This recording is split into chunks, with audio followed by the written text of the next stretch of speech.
Jazirama yoz. Xalq tili bilan aytganda ertalabdan quyosh yondiryapti va har bir inson xuddi mana shunday soya salqin joylardan, soyabonlardan va suvdan panoh topishadi. Hamma o'zini soya salqin joylarga uradi va ko'pchilik yoshlar, hatto kattalar ham bunday paytda cho'milish havzalariga borishni afzal ko'rishadi. Lekin bu cho'milish havzalari taqiqlanganmi, yo'qmi, mumkinmi, balki xavflidir, balki iflos suv bilan to'lib toshgandir. Bu haqida o'ylab ham ko'rmaydi. Keling, bugungi ko'rsatuvimizda mazkur mavzu atrofida mutaxassislar ishtirokida fikr yuritamiz. Yurtimiz bo'ylab har yili 100 dan ziyod insonlar aynan shu ruxsat etilmagan suv havzalariga cho'kish orqali vafot etadi. Eng achinarlisi esa ushbu ko'rsatkichlarni aksari 70% yosh bolalarga to'g'ri keladi. Shuning uchun alamli, og'riqli nuqtasi shundaki, yosh bolalarning xavfsizligini ta'minlash uchun barchamiz majburmiz. Shuning uchun ota-onalarimizga qisqacha murojaatimiz bor. Farzandlarni turli xil ruxsat etilmagan notanish suv havzalariga borib cho'milmasliklarini bir nazoratga olib, ularni bir qayerga boryapti, kim bilan boryapti, nima maqsadda boryapti, shuni ozgina bir nazoratga olsalar albatta yaxshi bo'ladi. Albatta bitta narsaga ochiqlik kirita olishimiz kerak. O'zi cho'milish havzalari ikkita turga bo'linadi. Ya'ni cho'milish uchun ruxsat etilgan suv havzalari hamda cho'milishga ruxsat etilmagan suv havzalari. Ruxsat etilmagan suv havzalari bu, ya'ni daryo, kanal, ko'l, kollektor shu kabi bir qancha suv havzalari kiradi. Nimaga bu suv havzalariga cho'milishga ruxsat etilmaydi? Sababi suvning sanitar talablarga javob bermasligi, undan tashqari suvning tubini noma'lumligi, chunki bir qancha qattiq jismlar va o'tkir jismlar inson organizmiga juda ham jiddiy jarohatlarni yetkazishi mumkin. Undan tashqari suvning o'sha sanitar talablarga javob bermasligi esa inson organizmiga, ya'ni o'sha ichiga kirishi oqibatida o'tkir ichak infeksiya kasalliklarini keltirib chiqarishiga sabab bo'lishi mumkin.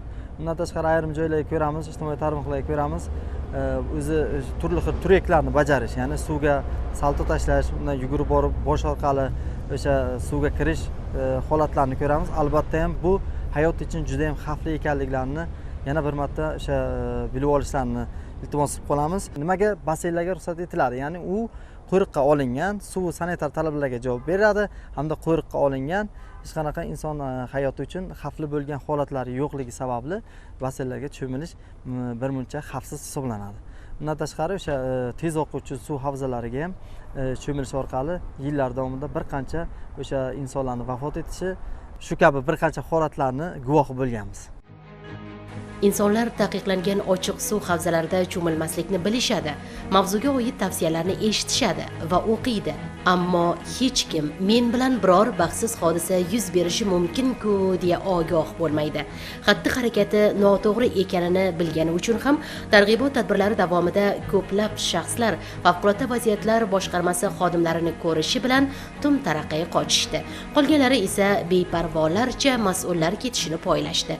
Karmana tumanida shu kabi holatlarga duch keldik. Tuman favqulodda vaziyatlar bo'limi xodimlari esa erinmasdan bot tushuntirish targ'ibot ishlarini olib borishdi. Eng xavfli tomoni mana bu bo'shagan spirtli ichimliklar idishi shuni bizga ma'lum qilyaptiki, bu yerga kelganlar hoynahoy mast holda suvga tushishgan. Barchaga ma'lumki, spirtli ichimlik ta'siridagi inson muvozanatini yo'qotib, cho'kish holatigacha borishi haqiqat. Bu suv havzalari ruxsat etilmagan suv havzasi hisoblanadi, bilasizlar. Kuchli oqimni suvning ko'pligini qara, oqib ketishi mumkin. Organizm bunayda issiq sovuqqa reaksiya bo'ladi organizmga. Organizm isib turgan paytda sovuq suvga birdan tashlagan paytda nerv tomirlari tortish yuzaga keladi. Natijada nima bo'ladi? Cho'kib ketadi. U kattami, kichikmi farqi yo'q uni. Tushundingizmi?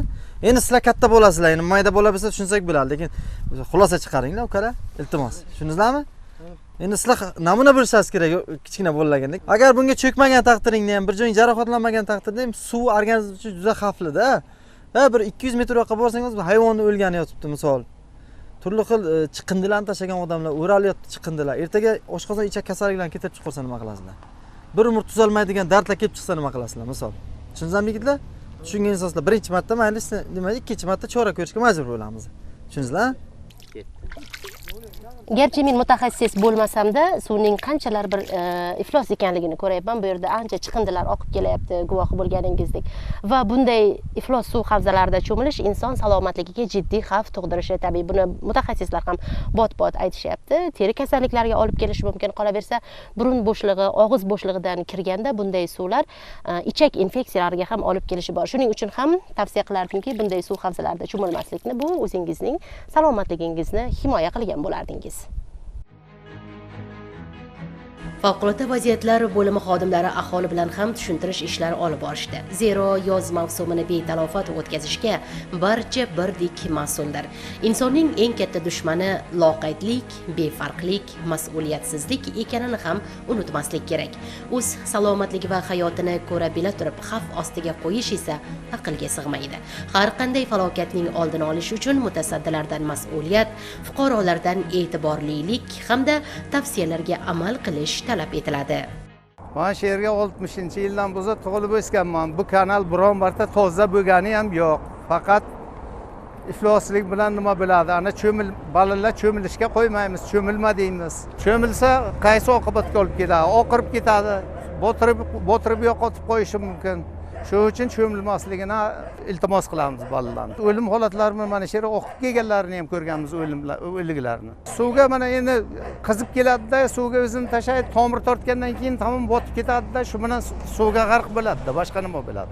Ichganning foydasi shu bo'ladi. Boshqa nima bo'ladi? Ichib tushmaslik kerak iloji boricha. Tushmaslik kerak, o'ziga kasallikni orttirib oladi bu. Kasallikka olib keladi, mana ko'rib o'tiribsiz, hamma joy iflos, toza emas.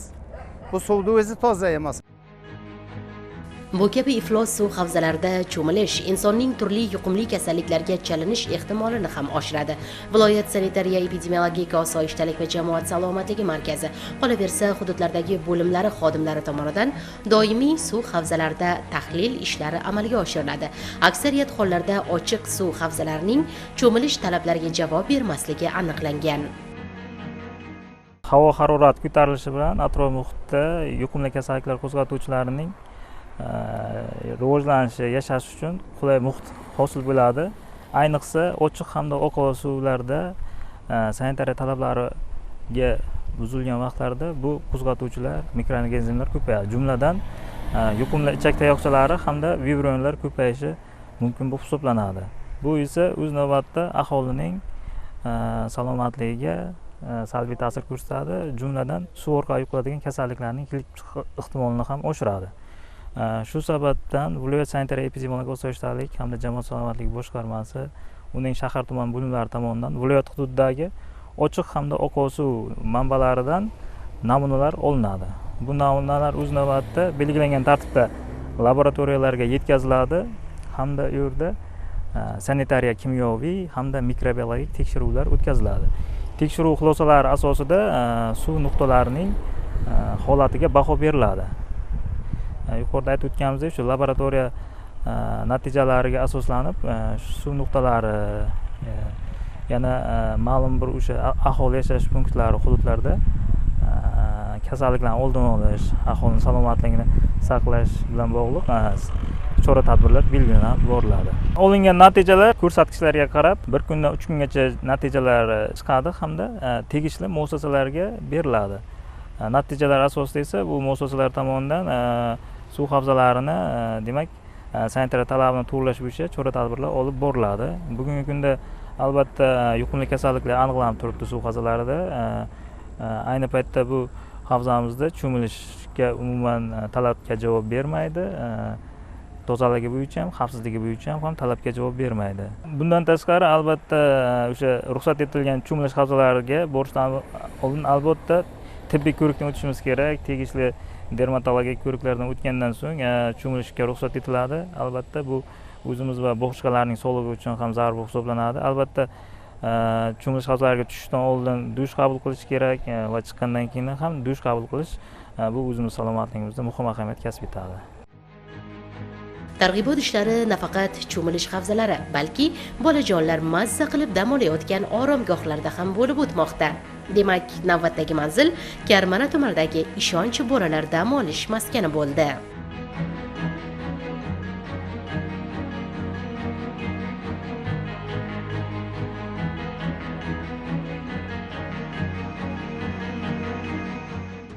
Albatta yozgi mavsumda bolajonlarimiz xuddi mana shunday oromgohlarda mazza qilib va vaqtini mazmunli o'tkazishadi. Bu yerda faqatgina sport o'yinlari bilan shug'ullanib qolmasdan turli intellektual o'yinlar ham tashkil etilgan.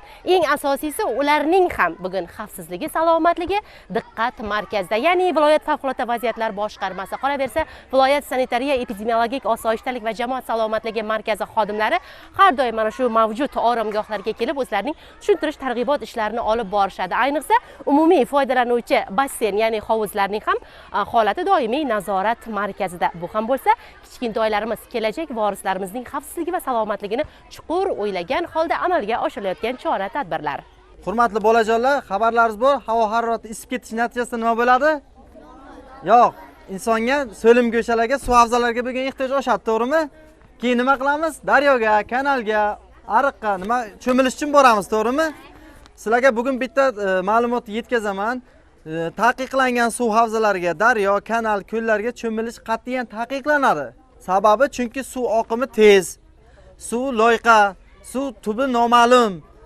Turli xil kasalliklarni keltirib chiqarishi mumkin. Suvning tarkibida turli xil zararli moddalar bo'lganligi. Shuning uchun lagerdan borgandan keyin, oromgohdan borgandan keyin, uylaringizga borgandan keyin, hattoki uylaringizda oldidan anhor o'tgan bo'lsa ham, o'shanga ham cho'milamanda harakat qilmanglar. Har yili statistikaga qaraydigan bo'lsak, ko'pgina bolajonlar suvga oqib ketyapti. Agar ostiga shisha bo'lagi bo'lsa, temir bo'lagi yoki o'tkir tig'li narsalar bo'ladigan bo'lsa, sizga jiddiy jarohat yetkazishi mumkin. Shuning uchun yuqorida aytib o'tib ketilgan suv havzalariga cho'milish qat'iyan taqiqlanadi. Qayerga ruxsat beriladi cho'milishga? Basseynlarga. Tushundingizlarmi? Basseynlar. Chunki nima uchun? Suv sanitar talablarga javob beradi, xavfsizligi ta'minlangan. Sizlar cho'miladigan paytda kuzatuvchi bor, qutqaruvchi bor, tibbiy yordam ko'rsatuvchi bor. Shuning uchun hammalaringizga tavsiya qilaman, taqiqlangan suv havzalariga cho'milmaslikni va ruxsat etilgan suv havzalariga cho'milish maqsadga muvofiq ekanligini yodingizda saqlang. Mana bu yerda eslatmalarimiz bor, beramiz sizlarga. 12 kun davomida oromgohda bo'lsa-da, uyiga qaytgach, bu bolakaylar ham yozning jaziramasida o'zlariga suv havzalaridan panoh izlashlari mumkin. Shu bois ularga tez-tez tushuntirish ishlari olib borish maqsadga muvofiqdir. Sizlarning sog'liqlaringizni saqlash bu hammamizning vazifamiz bo'lib hisoblanadi. Bu ayniqsa havoning issiq kunlarida o'sha sifatli, yangi tayyorlangan oziq-ovqat mahsulotlarini iste'mol qilish, shuningdek shaxsiy gigiyena qoidalariga rioya qilish bu issiq kunlarda o'zimizga har xil kasalliklarni yuqtirib olishimizda asosiy omil bo'lib hisoblanadi. Bundan tashqari issiq vaqtlarda faqatgina ruxsat etilgan hamda xavfsiz deb hisoblangan cho'milish havzalarida cho'milish tavsiya etiladi, kattalarning nazorati ostida. Belgilanmagan joylarda cho'milish, bilasizlar, o'sha yuqumli kasalliklarni xavfini orttiradi va bundan tashqari favqulodda hodisalarni olib kelishiga ham sabab bo'lishi mumkin bo'lib hisoblanadi. Albatta, mazkur oromgohda bolalarning sog'lom va xavfsiz dam olishi uchun barcha sharoitlar yaratilgan. Mavjud tartib-qoidalarga amal qilinadi. Mutaxassislar ishtirokidagi bu kabi tadbirlar esa foydadan xoli emas. Bizning ishonch oromgohimizda mana bolajonlarni yozgi dam olish uchun juda ham yaxshi sharoit yaratilgan. Bu yerda asosan mana 12 kunlik dastur asosida ishlar olib boriladi. Bu har bir kunimizda albatta mana bu yuqori tashkilotlardan mehmonlar keladi. Klublar o'z faoliyatini davom ettirishmoqda. Bizda mana bu asosan klublarimizdan bolalarni dam olish uchun zardozlik klublari, hunarmandchilik klublari, bundan tashqari kitobxonlik klublarimiz, kubik, rubik, ligo, qum klublarimiz hamda sport sohasida bir necha ishlar olib borilmoqda, musobaqalar o'tkaziladi, final bosqichlari o'tkaziladi. Bular hammasi bolalarimizni maroqli dam olishi uchun yaratilgan. Ayniqsa xavfsizligini ta'minlash maqsadida xavfsizlik choralari ko'rilgan. Oshxonada mana shu bolalarimiz sog'lom ovqatlanishi uchun ularning ovqatlanishi ham nazoratga olingan. Ularga mana shu taomnoma asosida, belgilangan taomnoma asosida ajoyib masalan taomlar hamda mana bu tabiiy sharbatlar nima qilingan, tashkil etilgan. Ses xodimlarimiz ham kelib, to'g'ri ovqatlanish bo'yicha kelib, chiroyli ko'rgazmali chiqishlar qilishmoqda. Mana sport o'yinlarimiz tashkil etilgan, suzish havzalarimizda suvlarni vaqti bilan tez-tez almashtirib turib, ularni vrach nazoratida tekshirib, issiqligini, sog'ligini, tozaligini tekshirib, bolalarni yo'riqnoma asosida cho'miltirib boryapmiz, masalan, suv havzalarida. Targ'ibot tushuntirish mavzusi o't o'chiruvchilar haqidagi ma'lumotlarga ulanib ketdi. Yong'in sodir bo'lganda bu jasorat egalarining tezkor va qahramonona harakatlanishi, bu faoliyati davomida ularga zarur bo'ladigan asbob-uskunalar, otash alangasidan, zaharli tutundan ularni himoyalaydigan maxsus kiyimlar va jihozlar haqida ham ma'lumotlar berildi. Tabiiyki, bolalarning qiziqishlari ortib, ajab emas ko'ngillarida kelajakda o't o'chiruvchi, qutqaruvchi bo'lishdek maqsadlar paydo bo'lgan bo'lsa.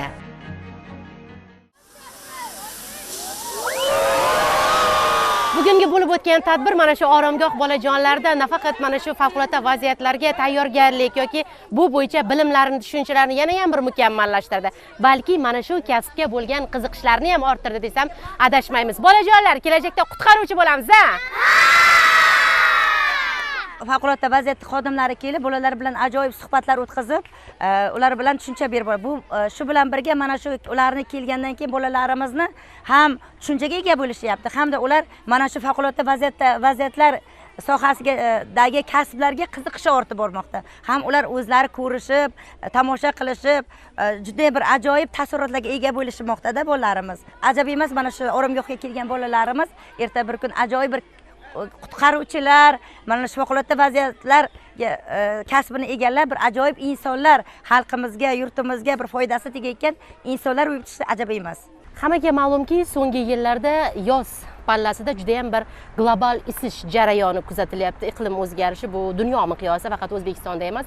Shundan kelib chiqib mutaxassislarimiz kunning soati 11 dan 16:00 ga bo'lgan qismida imkon qadar ko'chaga chiqmaslikni tavsiya qilishadi va albatta ko'chaga chiqadigan bo'lsa ham qo'lida soyabon bilan yoki quyoshdan himoya qiluvchi ko'zoynaklar bilan chiqishni tavsiya qilishadi. Eng asosiysi ko'cha-ko'yda, issiq joyda, quyosh tig'ida sotilayotgan salqin ichimliklardan yoki muzlatgichlarda saqlanayotgan turli rangli, gazli ichimliklardan o'zlarini tiygan holda faqatgina toza xona haroratidagi suvdan foydalanish yoki o'zimizning mana shu serquyosh o'lkamizda pishib yetilgan mevalardan, uy sharoitida tayyorlangan turli sharbatlardan foydalanishni tavsiya etishmoqda. Bu ham bo'lsa sizning, bizning salomatligimiz uchun o'ylangan. Aynan hozir mana to'xtab o'tadigan bo'lsak, ayron mahsuloti issiqda ko'p chanqoqlik paytida ichiladi yoki bo'lmasa tarvuz, qovun kabi mahsulotlarimizni yeyish natijasida ichak kasalliklaridan dizenteriya, ich buruq kasalligi va o'tkir diareya kasalliklari ko'payishi kuzatiladi. O'zi yoz mavsumida havo harorati 40-44 bo'ladigan bo'lsa, bemorda ham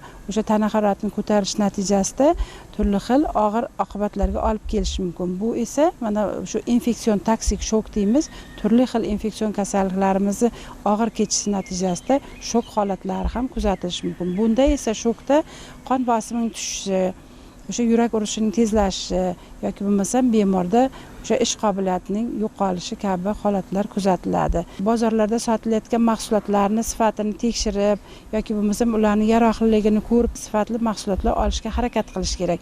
Bundan tashqari bolalarga ko'pincha o'sha ho'l mevalarni, poliz mahsulotlarni ehtiyot bo'lib berishimiz kerak. Chunki bolalarda o'sha suvsizlanish darajasi ham tez rivojlanib, ahvol og'irlashishi mumkin hamda ko'pincha o'sha vaqtida murojaat qilmaganda o'sha og'ir oqibatlar natijasida o'lim holatlari ham kuzatilishi mumkin. Quyosh tig'ida saqlangan mahsulotlar, kremlik mahsulotlar, mayonezlik mahsulotlar, salatlar o'sha qanday sharoitda tayyorlanganini biz bilmaymiz. Iloji boricha foydalanmaslikka tavsiya beramiz.